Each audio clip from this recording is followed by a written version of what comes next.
go back and watch anything, like if you missed anything or anything like that. So, yes, that is a very accurate equation, Abby.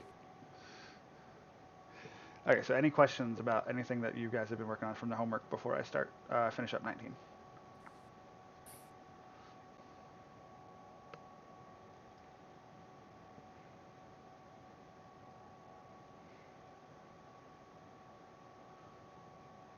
No? Okay. All right, so we did number 1 and number 2 as far as the properties go yesterday. So we should know that we can move constants out and what happens if we have the sum of a bunch of constants. So we're going to look at 2 more relatively easy ones.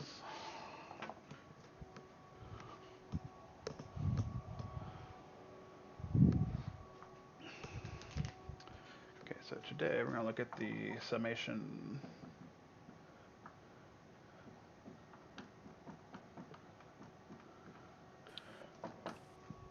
Okay, so we're going to look at the summation of a sum. In other words, adding 2 things together on the inside. So if I have the summation from I equals 1 to n of ai plus bi, what would my first term be?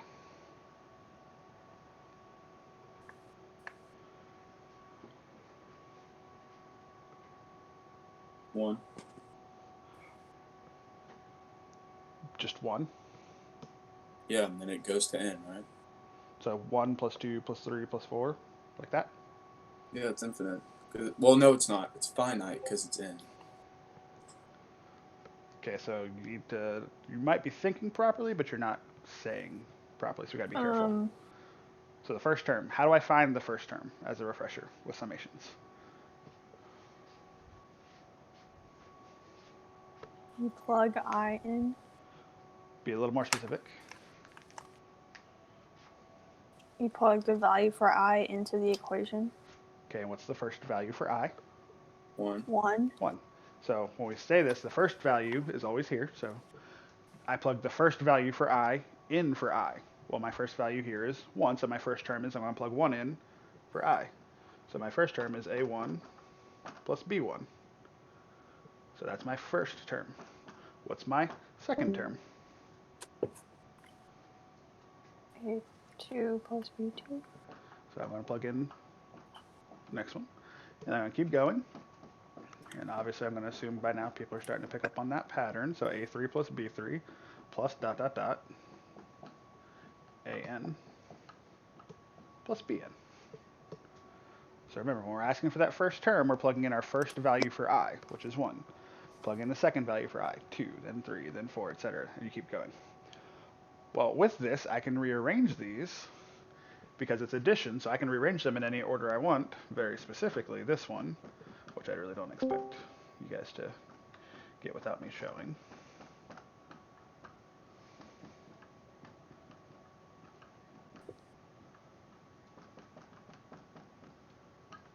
I can add all the A's together, and I can add all the B's together. But with that, what is A1 plus A2 plus A3 plus dot dot dot plus AN? You don't know because you have to find it. Okay, but what is it though? All of those plus n. Nope. But don't you have to find n? No. This is a generic case, so we don't need to know what n is. What happens when I add, or what other way could I represent A1 plus A2 plus A3 plus dot dot dot plus AN?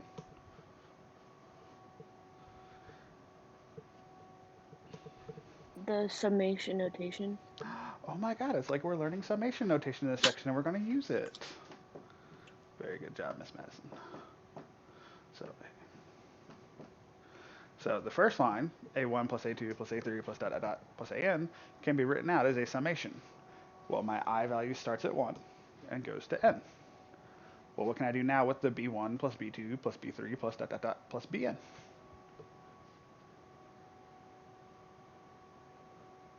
Same thing but b. The exact same thing, except for b. So I'm going to add to it because I am adding these two things together. Summation from I equals 1 to n of bi.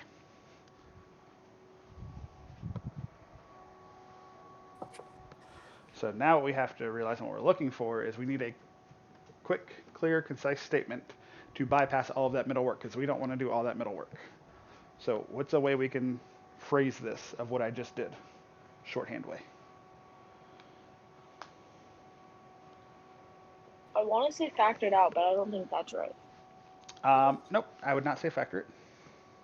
If you can just, if the only thing happening between them is addition, then you can just take the addition to a bigger level because it's still addition of the same thing.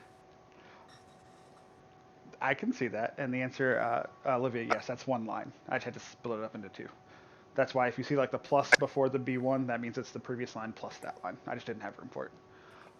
So I would agree with what you said, Madeline, but I'm going to rephrase it just slightly for you. If you have the summation of two things added together,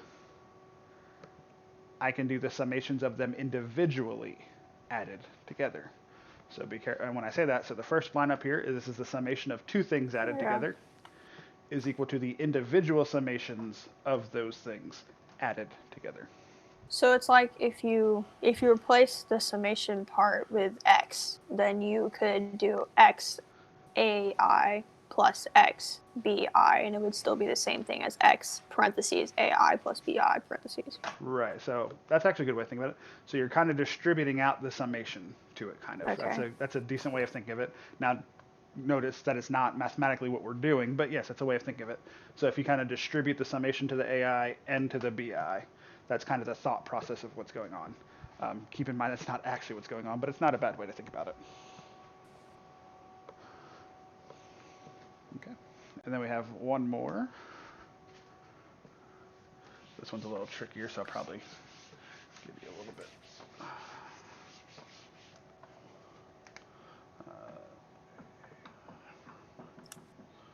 M equals M plus 1 to N of AI. So in this case, if we take two summations and we're adding them together of the same thing. So the important part here to notice as it's coming up on stream is that inside your summation is AI for both of them. So here, I'm going to write this one out again, kind of give you a little help. So you have A1 plus A2 plus dot dot dot plus AM plus this one will be AM plus 1 plus A M plus 2 plus dot dot dot plus A sub N. What do I notice about the stopping point of my first series, series, and the starting point of my second series? It goes together. You're just adding one. They go in order. It's very important to note the relationship between AM and AM plus 1. For instance, to give you kind of an example, that's like saying this is so A1 plus A2 plus dot dot dot. Instead of saying M, I could say A, I don't know, 10 plus A 11 plus A 12 plus dot dot dot A N. 9. So that's basically what we've said there. I've just given a value to M now to kind of make it more explicit. Notice how the M and the M plus 1 value come right after each other. That is a very important thing to note. So what I can do now, instead of saying having two summations, because these two match up, I'm allowed to make this from 1 to N of AI. So you can think of this one in two ways. I can take two of them and combine them as long as they match up, or I could take one and I could split it up into two if that were to ever become necessary for anything, and that is an option. We don't explore that, I don't think, really too much in PreCalc, but it is an option.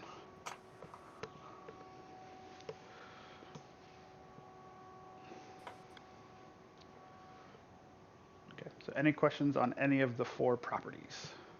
Wait, so those are properties? Those are properties of summations, yes. We did 1 and 2 yesterday, and this was 3 and 4 today. Okay. Okay, now I don't think they really show it too much as far as in the book. I'm going to give you a quick example of how to use them because they don't give you a real example until you probably get to the problems in the book. So let's do the summation. Plus 4 from I equals. 2 to 5. No, not making it like super long or anything, but just a quick example to show you how you would use this.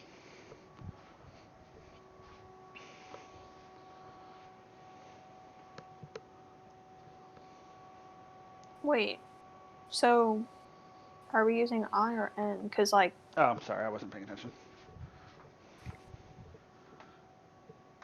I tend to use N's in everything else I do, but I forget PreCalc uses I's, so it's just an automatic response of mine. Sorry, thank you.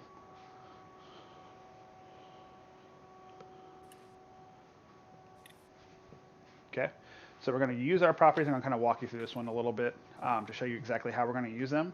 So we're going to use our properties to split this up to make this a lot easier to deal with. So the first thing I want to do is realize that I have an addition, so I can split this up into two of them, one being 3i, 2 to 5 of 4. And then on the first one, I also have a multiply by a constant, so I can use that property to bring that 3 out front. So I get 3i equals 2 to 5 plus summation from I equals 2 to 5 of 4. So does everybody see how I use those properties to split this up and make this down into a, what I would say is an easier level to do? Yes. Okay, so with that, the second one is the easiest one. So what is the summation from I equals 2 to 5 of 4? That we should be able to get an answer to. It's always going to be 4. Right, so what is that? We're using one of our properties. We should be able to get an answer for that.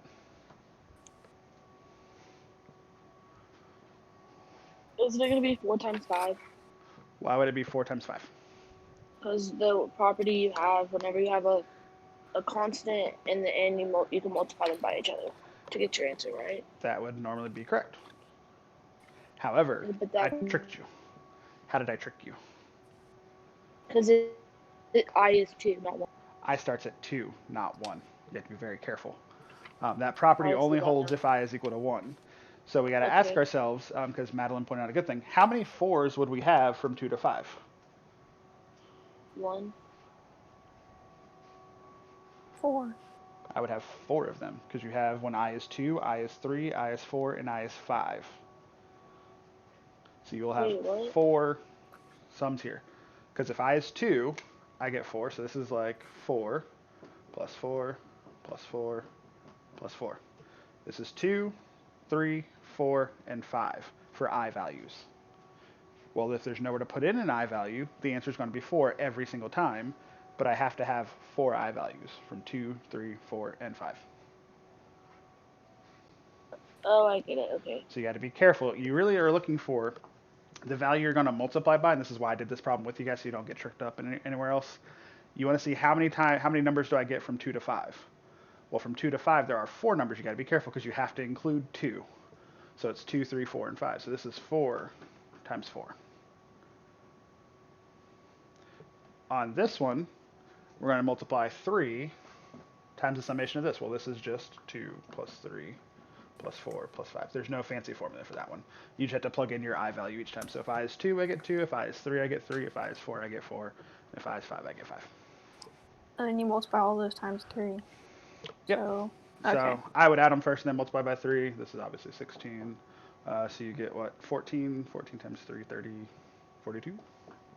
So 42 plus 16, so the answer to that's 58.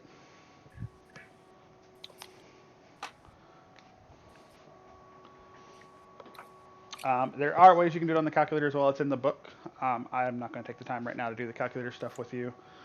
If you want to do it on the calculator, you can to check your answers, but you're going to have to show out the work anyway. So it's not useless, but it's only there to check your answers idea. Any questions? Sorry, before I erase any questions.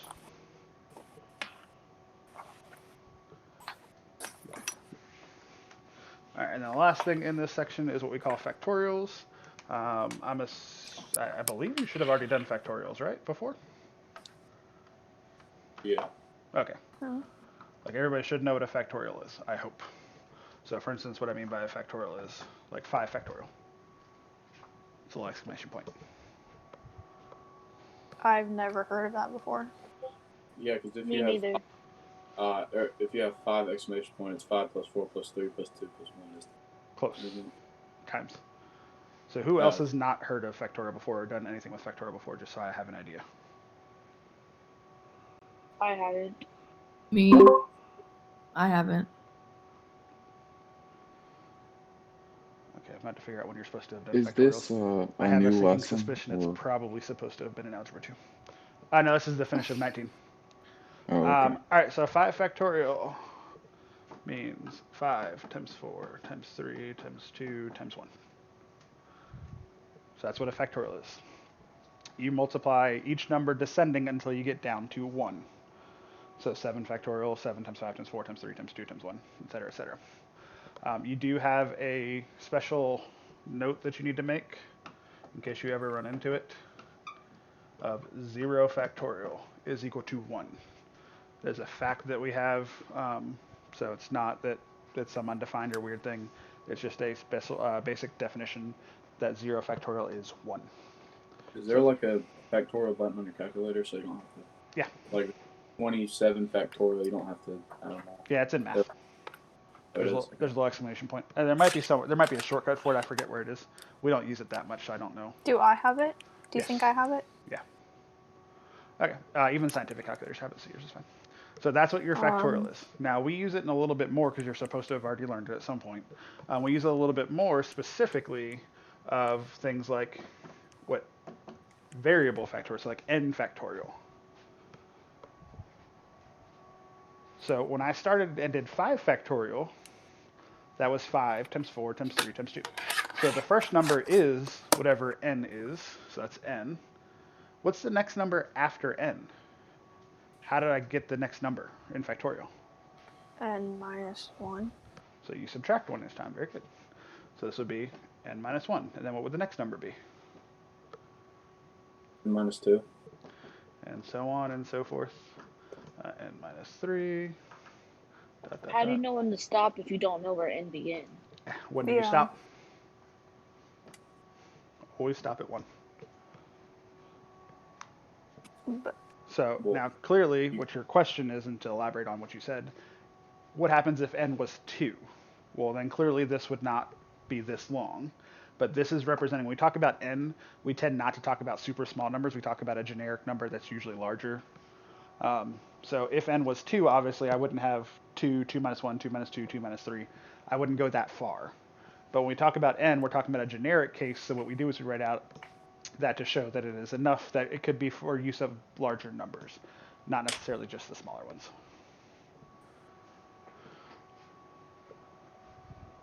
okay. That makes sense. Hopefully on factorial. I mean, it's a pretty basic concept that I was hoping that you already knew, but apparently not. So why do we do that? We're going to need to use it for some things. Very specifically, just to show a couple cancellation things. So what we'll see in a lot of cases, I can leave that there. You may get things like n factorial over n minus 3 factorial. You may get stuff in your sequences in series that are factorials. So when I have n factorial over n minus 3 factorial, you want to be looking for is obviously some things are going to cancel out because they're going to share some commonalities. So that when I do it, I start writing out some terms of the bigger one. So which one's bigger, n or n minus 3? N.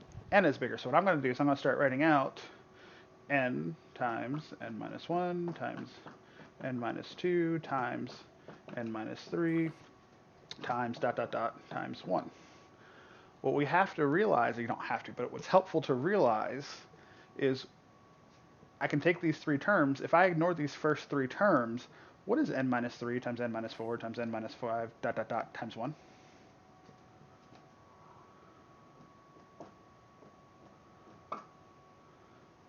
It's Wait. n minus 3 factorial. So we're looking at the n part, the n minus 3 times n minus 4 times n minus 5 times ... 1. We need to realize that that is n minus 3 factorial. So what we can do is we can write this as n times n minus 1 times n minus 2 times n minus 3 factorial. And once I have that written out, now what happens to that fraction? It goes away. Define it goes Wait. away. It is not a word we use, remember?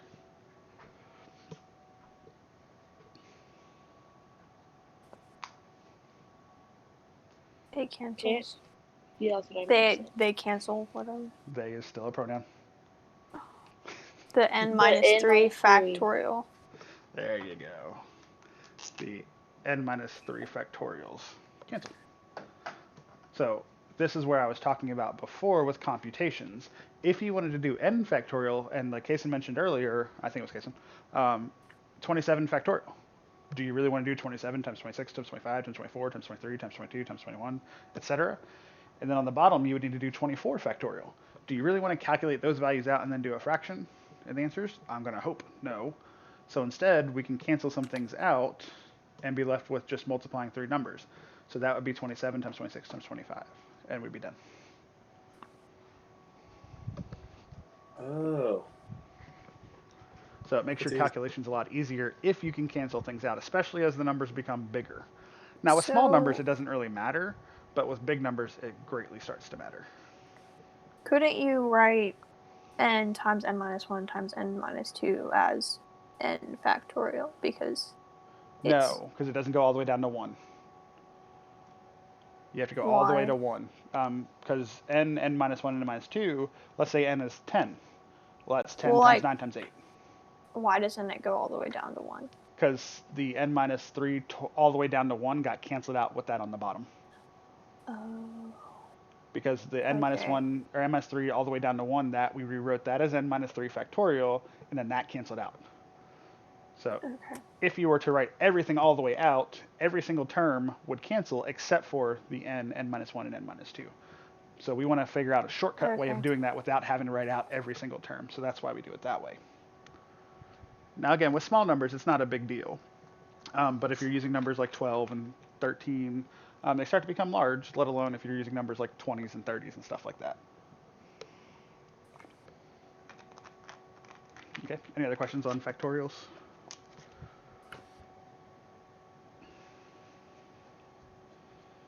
Okay, so that finishes up 19 then. Make sure you guys are doing that homework again. Your quiz being due Sunday. And some of them are a little longer, but most of them are just like write out 5 terms and stuff like that. So that's why there's so many problems. Okay, so now for lesson 20, what we start getting into is looking at specific types of sequences and series. The first one being, in my opinion, the easiest one. So for lesson 20, if you want to separate like your notes and stuff like this, so this is 20. It is arithmetic sequences and series. So they just label it arithmetic. I thought it was pronounced like arithmetic. It depends on what you're doing. Arithmetic is a noun, arithmetic is a verb. You do arithmetic. This type of stuff is arithmetic. So that's the difference between the two words. So like if you're doing adding and subtracting and stuff like that, people call it basic arithmetic. That's like the verb of doing it, whereas arithmetic is the type of things. Okay, so arithmetic sequences and series very easily. It's that basic idea. What's the first thing you learn how to do with math? Add You add. things. You add. So an arithmetic sequence or series, you are adding or subtracting, because if you add a negative number, technically there's no such thing as subtracting, you're just adding negative numbers, the same number.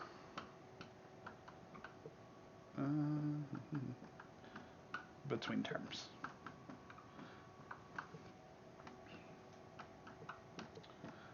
So if you're adding or subtracting the same number in between each successive term, then you have an arithmetic sequence or series, depending on if you're adding or subtracting.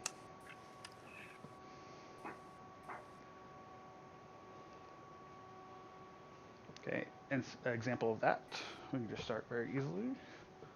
So like 11, 7, 3.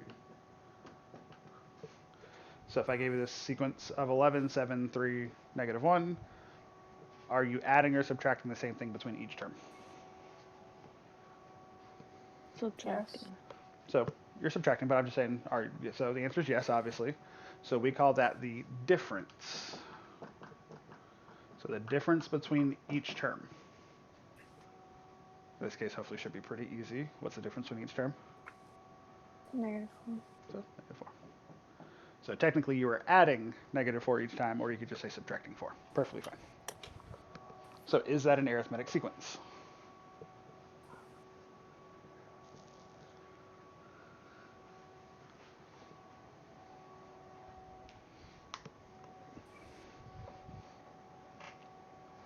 Is that an arithmetic sequence? Somebody please answer. Yes. Yes. Because what are you doing each time? Subtracting 4. So you are adding or subtracting the same number between each one, in this case, negative 4. So that is arithmetic.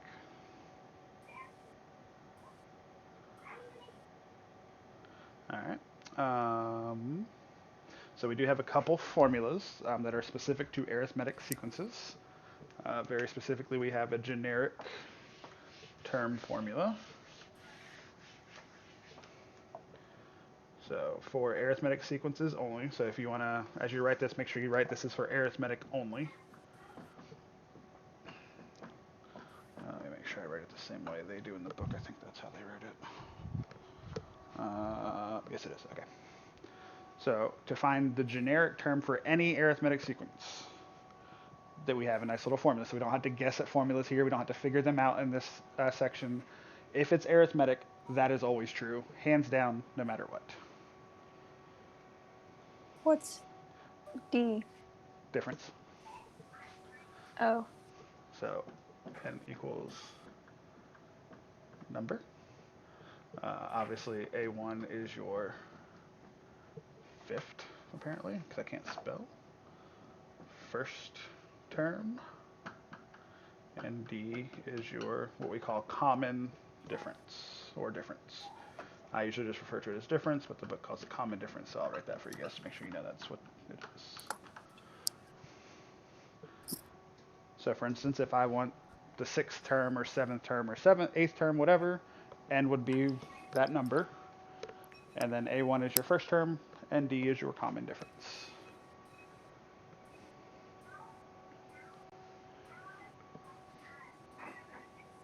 Are they gonna like give us like 2 of those and ask us to find the other one or something? Usually something along those lines. Sometimes they'll give you just differences. It depends on the question, but they'll usually give you 1 or 2 and have you a way to figure out the other ones. So we can just start with the one in the book, so negative 2. Okay, so if I want the, I don't know, let's just do 8th term. So if I give you that sequence there, so negative 12, negative 6, 0, and I ask for, I don't know, 12th term. Doesn't really matter which one I ask for. 8th term.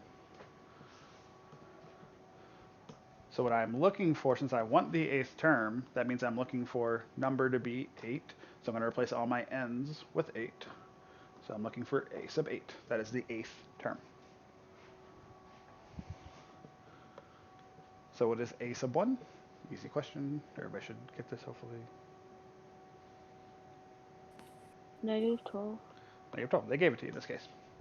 So my a sub 8 will be equal to my first term, so negative 12, plus n, which we already know to be 8, minus 1, times d. What is the common difference in this problem?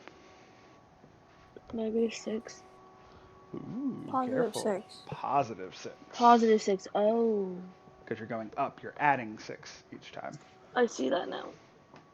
So times 6. So you get negative 12 plus 7 times 6. Negative 12 plus 42, which is 30.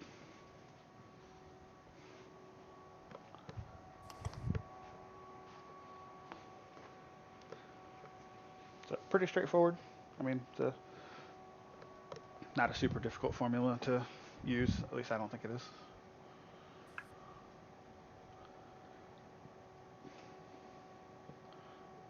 Any questions on that one? No, that's pretty easy. Yeah, I find it pretty easy. I mean, honestly, I'm not gonna. It's a lot of applying the Wait, formulas. What? so the n inside the parentheses, why would it be 8? Because what term am I looking for? Oh, sorry, I'm retarded. The n's will always match up. That's a thing. You can't have one variable being two different values. Oh, okay. Wait, and why is it? Okay, no, never mind. Just Okay. Now, ways we can alter this. Let's say I give you, get these numbers right. 38, negative 5, and 27. So 38. It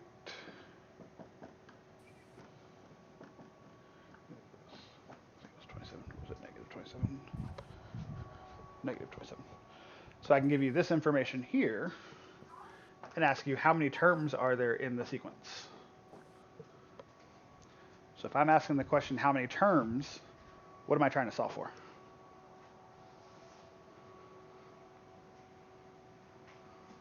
N or N. solve for n. I'm trying to solve for n. N being the number. In our case, we're looking for the number of terms. So we're looking for the number, basically. Well, if I use our formula and plug in everything I know, we should realize it's going to be, hopefully, relatively easy to solve for that. So a1 is 38 plus n minus 1 times negative 5. You get, in my opinion, what is a relatively, hopefully, easy algebra 1 equation, solve for n. Now, there are multiple ways you can do this problem. I'm going to show you something you may not have seen before, because I don't know if you've ever been shown. So obviously, you do need to subtract the 38. So is that 50, 65? Did I do the math right? Yep. Equals n minus 1, not minus 5. Now at this point, most of you would probably distribute out this negative 5, get negative 5n plus 5, move the 5 over, etc. Instead, a little bit easier for some of you, just divide by negative 5. Yeah. Some of you may not have ever been shown that you can do that.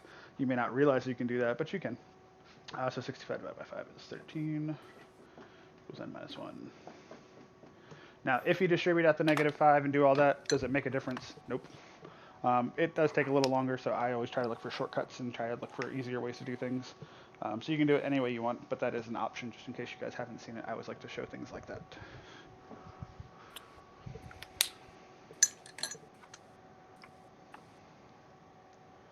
All right. So any questions on that formula or how it's used or anything like that? Okay. And then we have one more formula for section 20. Because obviously that's for generic terms. So we also want to do the summation.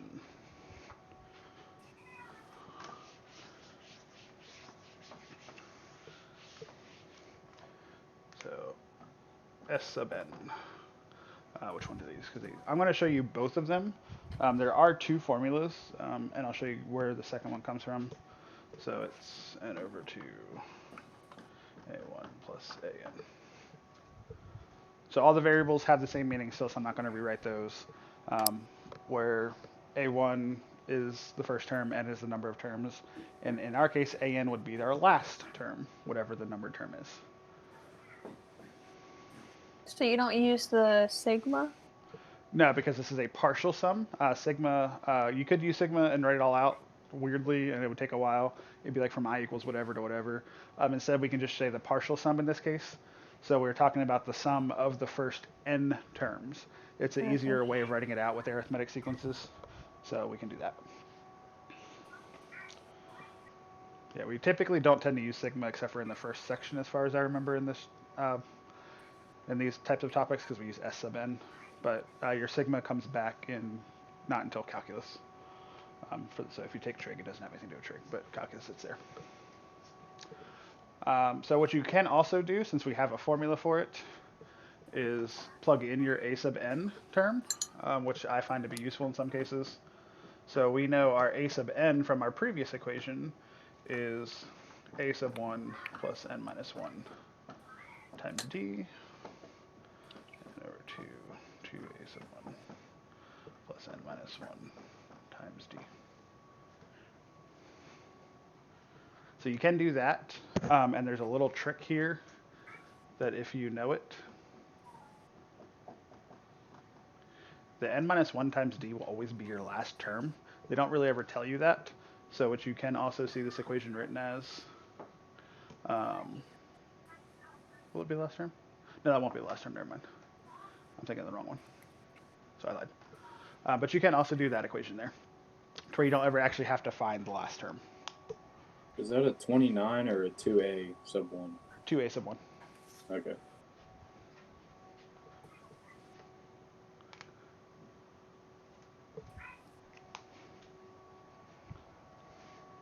So you can use that formula as well if you want to. You don't have to. You're going to do the same work either way, but in my opinion, sometimes it's a little easier to use.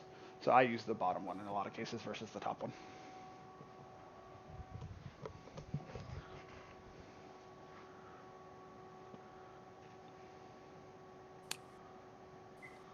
So the top one and the bottom one will give you the same answer.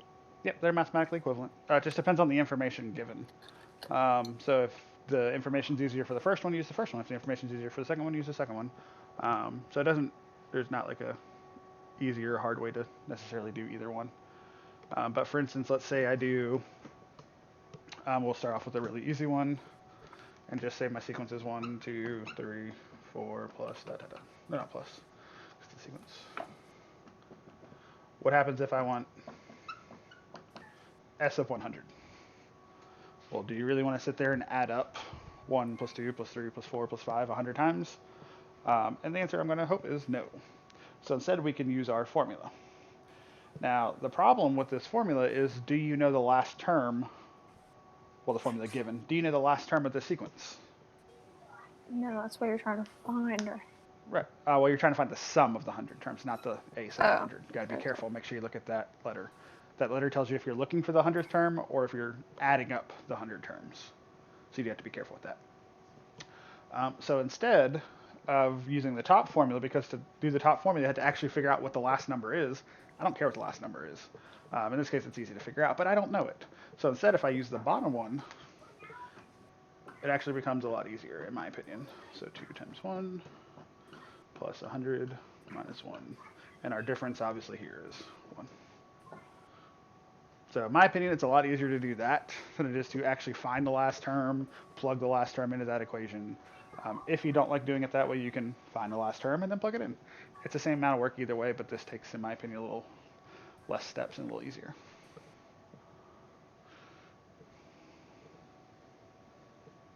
So you get what, 50 times 101? Whatever that is. I don't feel like calculating that.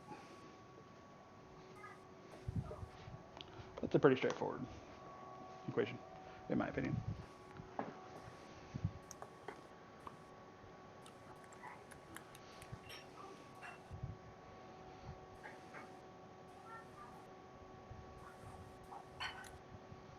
Okay. Does that make sense? Yeah. It looks like you wrote LOL. That was Okay. funny. And then we're just over comments, but I'm going to do this one last thing and then we'll be done with section 20. That way I'll give you guys more time to work on it. So the last thing we look at is how do we apply this to things that we've already learned necessarily. So when we look at it, we can use that for our summations if it's a, so I think it was I equals 1 to I think 30 of 2k minus 1. If this is a arithmetic sequence, I can use my rules for arithmetic sequence to evaluate that. So the first thing we have to ask ourselves, is that an arithmetic sequence? Do I add the same number each time? Well, to do that, sometimes it's, okay, sorry, hold on. Okay. I thought you said we were done with those thingies. For the most part, like using them. We're going to change this into a summation, arithmetic sequence is the whole idea here. Okay. So if I notice that, I don't really want to write out all these terms because there is no formula for this unless I can switch it over to arithmetic. Well, if I plug in the first term, I get 2 times 1 minus 1. So that's 1. If I plug in 2, I get 4 minus 1, which is 3. If I plug in 3, I get 5 plus dot dot dot. Is that an arithmetic sequence? Yeah. Yes. So instead of writing out all 30 of these terms and adding them up in my calculator or whatnot, I can write this as an arithmetic sequence where my a sub 1 is equal to 1. my common difference is equal to 2, and my n is 30. And now I can apply my summation formula and go my s sub 30 is equal to, again, I'm going to use the bottom one because I don't know my last term. It's pretty easy to figure out the last term. I could plug 30 in and get my last term if I wanted to, so it's not too bad. But I'm going to use my bottom one, so 30 over 2, 2 times 1 plus 30 minus 1 times 2. And that'll save, especially if it's a larger series, obviously 30 is not too big. But once you start getting to larger series, that will save a tremendous amount of time if you can realize that that is a arithmetic sequence versus a something else. So they will also be having you do that kind of stuff as well, possibly. I know there's a couple problems like that in the homework. So, okay. Any questions? All right. Make sure you guys are working on your section 19 because that quiz is due again Sunday. Make sure you remember that. If you have any generic questions, obviously I won't answer all your quiz questions and stuff. I won't tell you how to do those. But if you have any generic questions about what you're doing or anything questions, please make sure you ask them over the weekend